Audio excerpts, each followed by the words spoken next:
it was very clear that Elliot Abrams had nudged the Israelis forward to try to broaden the scope of conflict to Syria. And the Israelis knocked back and said, no way. And that is in the report, without Abrams' name, but people know because of the meetings that were specified that Abrams was in that meeting. Abrams is not the person I'm speaking about in this case. But so it's a mixed bag on Israel. There are clearly, if you look at the rhetoric and whatnot, and Israel's concerns about Iran's nuclear program, that would be a logical path. But it could also be a very dangerous path for Israel, and it's one that I think we ought not to just kind of think is an automatic button that Dick Cheney can push. But it does give one pause to look at the fact that there are people in the White House who work for President Bush who don't like the policy course that the president is taking, who think that they have the capacity to move Israel that direction. And I don't have the confidence to say that I'm not sure that they don't. This seems to open into a bigger picture, this rift within the administration. And it's been fairly clear looking at defense planning and all the let's just say, exercises for a contingency exercise that have come forward.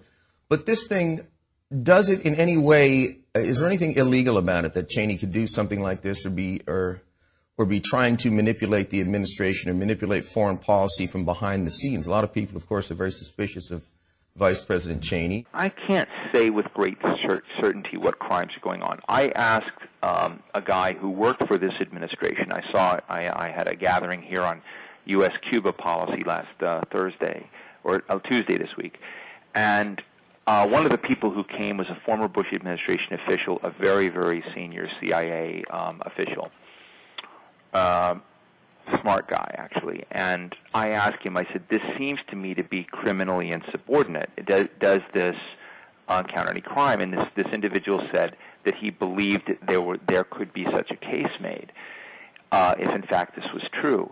I think that it's important to remember that I don't have evidence that Cheney himself thinks or says this. All we have are multiple reports that a top aide to Cheney is saying this. So when you get really technical, the top aide to Cheney, who works for this presidency, who works in the old executive office building in the office of vice president, is out actively stating that he's undermining the president and actually trying and dissatisfied with the president's choices.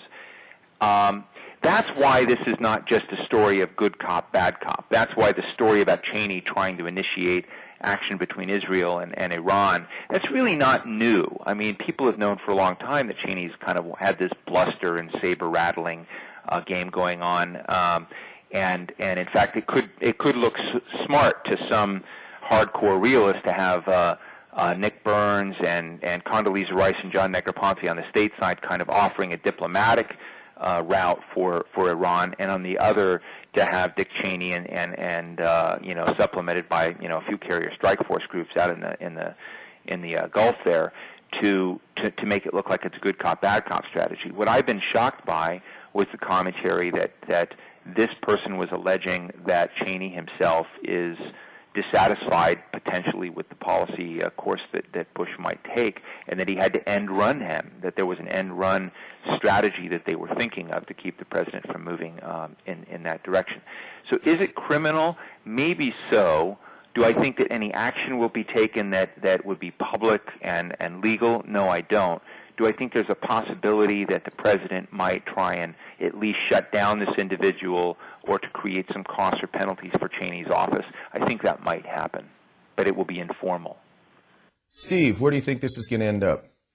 I think that the biggest thing of what will end up is the question of whether the United States and Iran are going to be at a war, and I think that the chances are 60% against and 40% for, and I think 40% is a huge number for those people who follow this, and it's been increasing. I hope that we don't tilt into an even strategy. A lot of people are very convinced that this war is already set up and done. I think it would be an incredibly injudicious thing of the president. Lots of people around him are saying that. I know lots of people in the White House.